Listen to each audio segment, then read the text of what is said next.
I read the message on the shared tablet. Suite is confirmed, 2 guests, late checkout, and then I clicked cancel on every plan that had my name on it. Hey friends, please subscribe and turn on notifications, like this video, and leave a comment with your impressions. This will be a great help. Thank you. We never tire of reminding you. It's all thanks to you. I'm 34, and until that week, I thought I was building a steady, ordinary life in Boise, Idaho. Not flashy, not dramatic, just the kind of life you can exhale into. I work as a project coordinator for the city's water utility. My job is schedules, permits, contractors, and the kind of paperwork that keeps pipes from bursting at the worst possible time. I'm good at it because I like clear rules and clean outcomes. Lauren was 32. She worked in marketing for an outdoor gear company. She was quick with people, quick with words, and she could turn any mundane thing into a story. She wasn't a bad person in the beginning. She was warm and funny, and she brought energy into rooms the way some people bring light through a window. I liked that about her. I'm not a showy guy. I've always been more comfortable being the steady one. We'd been together a little over 2 years. We lived in a 2-bedroom apartment on the bench, close enough to downtown for her commute, close enough to my office for mine. We were talking about the next step in that calm, practical way adults do when they've seen enough chaos in their 20s and don't want it anymore. Month earlier, we'd met with a lender. Not a big ceremony, just a meeting, some bank statements, pay stubs, and a pre-approval letter. We weren't buying a house that day, but we were preparing for it. We had also put down a deposit on a small venue for the following summer, nothing extravagant, just a nice place by the river with a covered patio and space for family. We told people it was a date hold. Technically it was. Emotionally, it felt like a commitment you don't make unless you're sure. I also had a ring in motion, not because Lauren demanded it. She didn't. She would send me photos, sure. She'd joke about how her friends were waiting for the announcement. But she didn't issue ultimatums. That was part of why I trusted her. I'd gone to a local jeweler on State Street and put down a deposit on a custom setting. It wasn't cheap. The jeweler gave me a timeline and a receipt, and I tucked it into a folder labeled important, because I'm the kind of man who labels folders. Then in late August, something shifted. It started small. Lauren's schedule got weird. She started taking evening brainstorm walks alone, which was new. She became protective of her phone in a way she never had before, turning the screen down when she sat next to me, taking calls on the balcony, stepping into the bathroom to answer texts. If I asked what was up, she'd smile too fast and say work was a lot right now. One afternoon, I came home early because a contractor meeting got moved. I walked in and heard her laughing in our bedroom, not on speaker but loud enough to carry. When I stepped into the hallway, she paused like someone had slammed a book shut. Then she came out, holding her phone against her chest like it was fragile. "Oh," she said, bright, "you're home." "Meeting got moved," I said. "Everything okay?" "Yeah," she said, and her eyes flicked down toward the floor. "Totally, just catching up with someone." "Who?"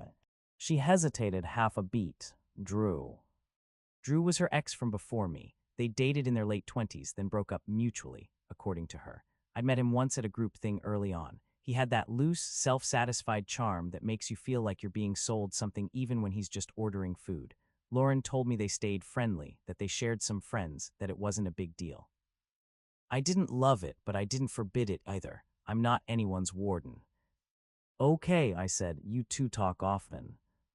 "Not often," she said quickly. "It's just he reached out, and it felt normal." That was the first time I felt that subtle mismatch, like a piece of furniture that's been nudged an inch, and your body notices even if your brain can't explain why. A few days later, she started dressing differently for casual plans. Not nicer, exactly, just more intentional. Hair done, jewelry she didn't usually wear on weekdays, the kind of outfit that says you expect to be seen. On Friday night, she told me she had plans on Saturday. "With who?" I asked, not accusing, just trying to be normal. She made a face like I was asking her to solve an annoying equation. "It's a thing with the old group. Drew's coming." "What kind of thing?" "A music event," she said. "He got VIP passes from a friend." "Okay," I said, "our partner's going." Her lips tightened, then she exhaled and said the line that changed everything. "It's not that," she said, "but I need you to not turn it into a couple situation. I'm serious, Evan. I don't want you showing up and making it weird. Everyone's expecting me to just be easy. Please don't insert yourself." It wasn't the words alone. It was how she said them, like I was an embarrassing accessory she didn't want to carry into a room.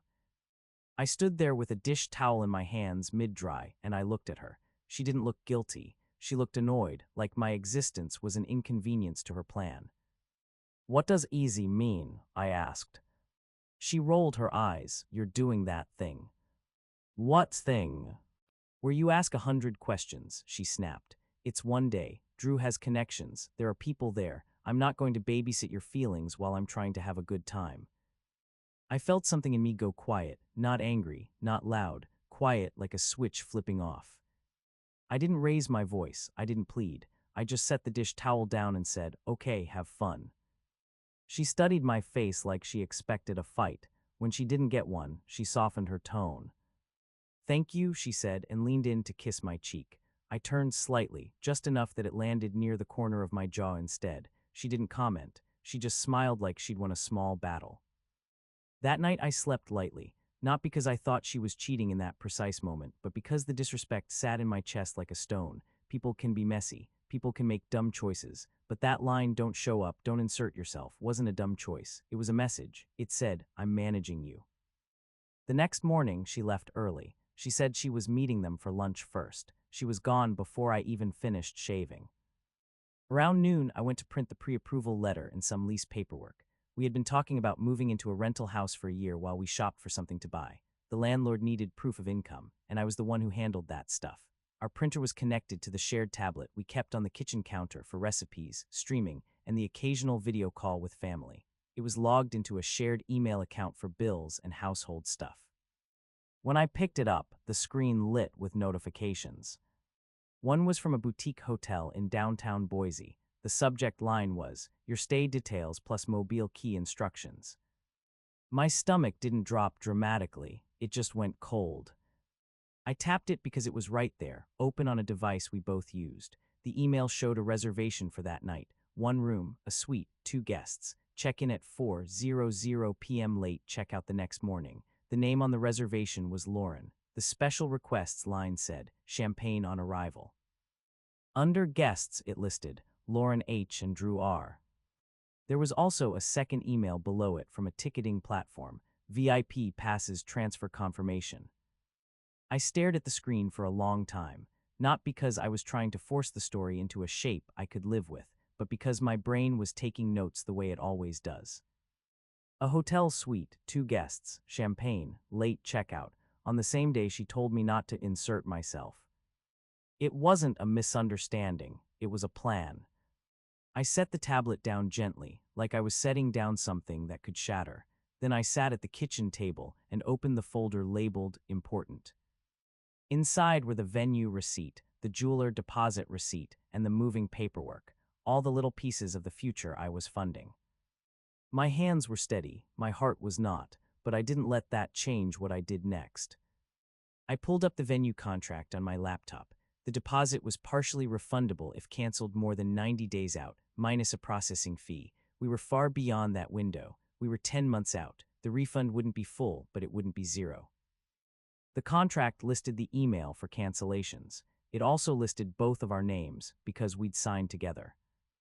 I opened a new email. Subject line, "Cancellation request, event holds 7/18. In the body I wrote, "Hello, we need to cancel our date hold for July 18.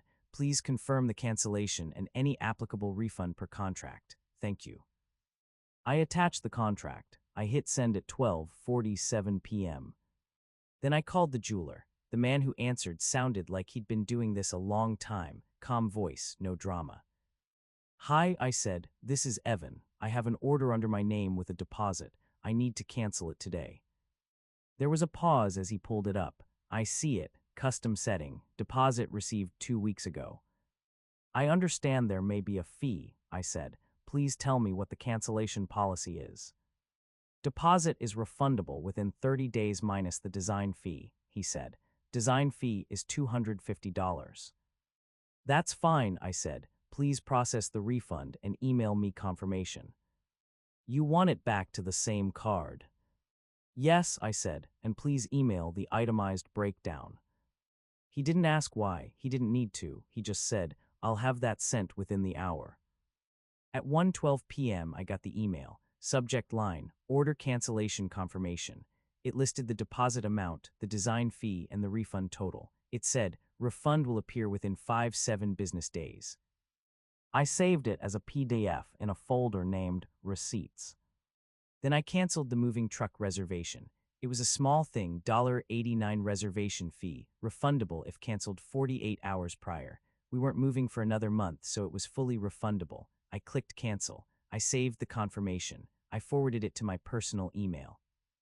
Then I called the utility companies. Our internet was in my name. The power was in hers. Water was included in rent. I scheduled the internet to transfer to my new address. I didn't shut anything off. I wasn't trying to punish her or leave her in the dark. I was just separating cleanly. Finally, I called our property manager. Her name was Denise. She was blunt but fair, the kind of woman who wouldn't get swept up in anyone's emotions. Denise, I said, I need to talk about the lease. I'm moving out. There was a pause. Both names are on the lease, she said. You know that. I do, I said. I'm not asking to break the rules. I'm asking what the process is to remove one tenant if the other stays. Both parties have to sign an addendum, she said, and the remaining tenant has to qualify on their own. Okay, I said. If Lauren can't qualify alone, what's the alternative? Early termination, she said. 2 months rent penalty. Can I pay my share of the penalty and my share of the notice period? I asked. She exhaled. If you two agree, yes. I can't force one person to pay.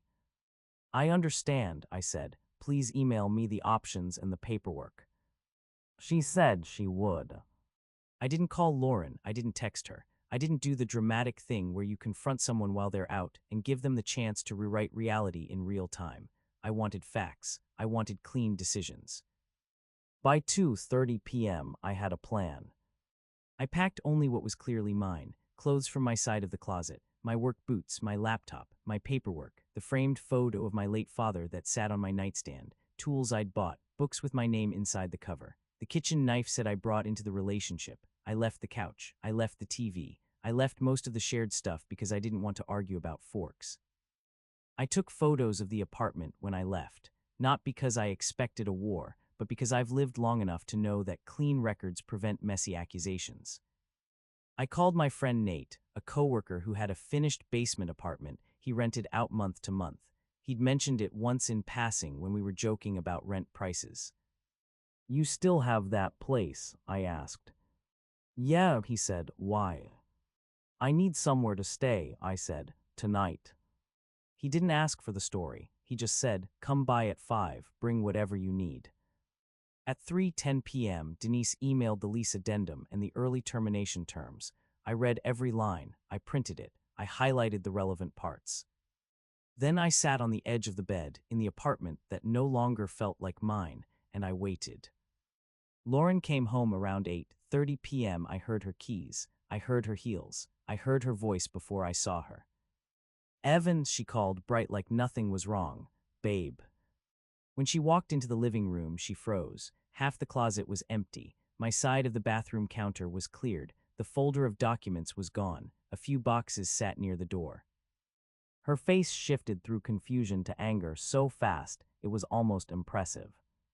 What is this? She demanded. I stood up slowly. I kept my hands open at my sides, not defensive, not aggressive, just neutral. I'm moving out, I said.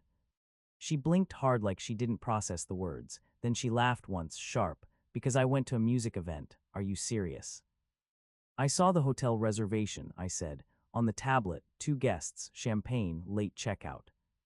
Her eyes widened, then narrowed. You went through my email. It popped up on the shared tablet, I said. I was printing paperwork. It was open. She stepped closer, voice rising. That's still my account. That's private. It's on a device we both use for bills, I said. And it wasn't a bill. It was a suite. Her cheeks flushed. It was nothing. I let the silence sit for a second. Then I said, Lauren, you told me not to show up because you didn't want me to make it weird. Then you booked a suite with your ex. She threw her hands up. You are twisting everything. Drew is a friend. We were just staying downtown because parking is a nightmare and it was easier. 2 guests, I said. Late checkout, champagne request. She stared at me like she wanted me to doubt my own eyes. Then she changed tactics. You always do this, she said. You take something normal and you turn it into an investigation. This is why I didn't want you there. You make everything heavy. I nodded once, not agreeing, just acknowledging she'd spoken. I canceled the venue hold, I said, and I canceled the ring order. Her mouth fell open. You did what? I canceled the commitments that depended on trust, I said. I'll forward you the confirmations if you want them. Her voice cracked into fury. You had no right. It was in my name, I said, and I'm not moving forward with marriage plans. She stepped back like I'd slapped her, then surged forward again. So you're throwing us away because I asked for one day to myself. It wasn't one day, I said. It was the way you spoke to me and what you planned behind it. She scoffed. Planned? You are paranoid. I didn't argue. I pulled the highlighted lease paperwork from the box and set it on the table between us. These are the lease options, I said. We can do a tenant removal addendum if you qualify on your own, or we can do early termination with a 2-month penalty. I'm willing to pay my portion, but we need to decide in writing. She stared at the papers like they were an insult. You're being so cold. I'm being clear, I said. Then came the cycle, exactly like a storm moving through predictable weather patterns. First, minimization. You're overreacting, she said. Nothing happened. Then blame. If you were more fun, I wouldn't need space, she snapped. You've been acting like a dad lately, not a boyfriend. Then insults. You're insecure, she said, pointing at me. You're controlling, you want to own me. Then tears, sudden and dramatic. Her eyes filled and her voice softened into that wounded tone. I can't believe you'd do this to me, after everything. Do you know how embarrassing this is? What am I supposed to tell people? I kept my voice low. Tell them the truth, I said, that we're separating. She shook her head, tears spilling. You're ruining my life. I'm leaving a situation that isn't respectful, I said. That's what I'm doing. She wiped her face hard. So what, you just disappear? You don't even want to talk about it. I'm talking about it right now, I said. I'm not yelling. I'm not calling you names. I'm telling you what I saw and what I decided. She glared at the boxes. Where are you going? I'm staying elsewhere, I said. You don't need the address. Lease communication can go through email. That set her off again. Wow, so you're punishing me. I'm creating distance, I said, because when people feel cornered, they say things they can't take back. I'm not doing that. She looked past me toward the bedroom. Are you taking everything? No, I said. I took my things. I left shared items. I took photos of the apartment condition. I'm not trying to fight you. She made a bitter sound. You're acting like I'm some criminal. I'm acting like this is a legal and financial situation, I said, because it is. She stood there trembling between rage and tears. Drew didn't even stay, she blurted. That was the first true crack in her story. I didn't pounce, I didn't smirk, I just looked at her. What do you mean he didn't stay? I asked. She hesitated, then said quickly, he got called away, something with his friend. He dropped me off and left. So you booked a suite with him, I said, and he left you. She flinched like the words stung because they were accurate. It doesn't matter, she snapped. It's not about him, it's about you being dramatic. But it did matter, not because I wanted her to suffer, but because it revealed the reality she'd tried to hide. She made a choice, and it didn't even reward her the way she expected. I picked up my bag. I'm leaving now, I said. If you want to discuss the lease, email me. Keep it to logistics. She stared at me, face wet. So that's it. This is it, I said. I'm not building a future on this. I walked out without slamming the door. That night in Nate's basement apartment, I didn't sleep much. I stared at the ceiling and let my brain process the grief in the only way it knows how, by organizing. The next day, the venue replied. Subject line, Ray, cancellation request, event holds 7/18. They confirmed cancellation and said the refundable portion would be returned within 10 business days, minus a $500 fee. I forwarded it to my personal email and saved it. Then Lauren started the contact attempts. First, she called from her number. I didn't answer. I let it go to voicemail. She left a message that started angry and ended crying. Then she called from an unknown number. I answered once because it could have been work. It was her, so you're ignoring me now, she snapped. I'm not doing phone calls, I said. Email. You're being insane, she said. This is not how adults handle conflict. This is how adults handle leases and deposits, I said. Email. She hung up. Then she emailed me. Subject line, can we please talk? The message was long, emotional, and full of blame. She said I betrayed her trust by seeing the hotel email. She said she felt smothered. She said she wanted freedom, and I took it personally. She said I was throwing away something good because I couldn't handle her independence. I replied with 3 sentences. I'm willing to communicate about the lease and shared bills. Please keep future messages limited to logistics. For anything else, I'm not available. She responded with a single line, you're heartless. I didn't reply. A day later, I got a message from her friend, Tessa, on social media. Tessa and I weren't close, but we'd been around each other enough. Hey, Lauren is really struggling, she wrote. Can you at least meet her and give her closure? I stared at that word, closure, like it was a tool people used to pry open doors they already kicked. I replied, I'm not meeting. If she needs to discuss the lease, she can email. I'm not doing in-person conversations. Tessa responded with a thumbs down emoji, like we were arguing over where to eat. A few days later, her mother called me, not angry, just tired. Evan, she said softly, she's making mistakes. She's emotional, you know how she gets. I do, I said. That's part of why I'm stepping away. She says nothing happened, her mother said. I kept my voice gentle. The hotel reservation happened, I said. The disrespect happened. The planning happened. I'm not debating it. There was a long pause. I wish you'd reconsider, her mother said. I hope she's okay, I said, but I'm not coming back. After that, I filtered Lauren's emails into a folder. I didn't block her entirely because the lease situation required communication, but I created a clean channel, only facts, only writing. Meanwhile, reality did what it always does. It moved in straight lines, no drama, no revenge, just consequences. Lauren couldn't qualify for the apartment alone. Denise emailed us both, polite and blunt. Remaining tenant does not meet income requirement solo. Options are early termination or additional qualified tenant. Lauren asked if I'd stay on the lease just for a couple months while she figured it out. I declined, not cruelly, just clearly. I agreed to early termination and paid my half of the penalty and my half of the final month. I asked for receipts. Denise provided them. I saved everything. Then I heard about Drew. Not from spying, not from digging, from the way small towns pass information around like wind. A coworker's wife worked with Lauren's friend group. She mentioned casually that Lauren had a brutal weekend because Drew had apparently shown up to the event, taken photos with her, posted them like he was single, and then vanished the next day. Rumor was he was seeing someone else and had used Lauren to look unattached in front of a certain crowd. I didn't feel satisfaction. I felt a dull sadness, because I had loved her, and watching someone self-destruct isn't entertainment when you're the one who once tried to build stability with them. But the quiet karma wasn't just Drew.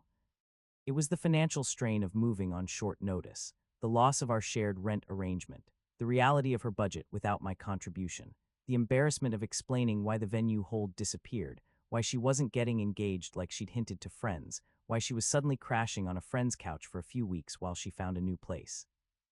None of it happened because I retaliated. It happened because she gambled with something solid and lost. My life, on the other hand, got simpler. Nate's basement apartment wasn't fancy, but it was peaceful. I went to work. I came home. I cooked simple meals. I went on evening walks along the greenbelt when the heat broke and the air started smelling like dry grass and river water. I handled my own laundry. I paid my bills. I stopped checking my phone every time it buzzed. About 6 weeks later, the venue refund hit my account, minus the fee, exactly like the contract said. The jeweler refund had already hit earlier. I kept both receipts. Not because I planned to use them against anyone, but because clean records are the difference between stress and peace. Time passed the way it does when you're not trapped in someone else's emotional weather. In mid-November, Boise turned colder. The trees went bare. The mornings got sharp. I found a small rental duplex closer to my job and signed a lease in my name only. The day I moved in, I felt something I hadn't felt in months, relief without guilt. Then in early December, I saw Lauren again. I was at a hardware store on a Saturday afternoon, picking up a set of weather stripping and a basic toolbox because my new place had old windows. I was in the aisle reading the back of a package when I heard my name. Nevin. I turned and there she was, holding a basket with a few random items like she'd been wandering without purpose. Her hair was pulled back, her face looked thinner, she didn't look glamorous, she looked human. For a second, my chest tightened the way it does when you see someone tied to an old version of your life. Hi, I said. She stepped closer, eyes searching my face. You look good. Thanks, I said. I'm doing fine. She swallowed. Can we talk, just for a minute? I didn't look around for an escape. I didn't panic. I just breathed and kept my tone steady. About what? I asked.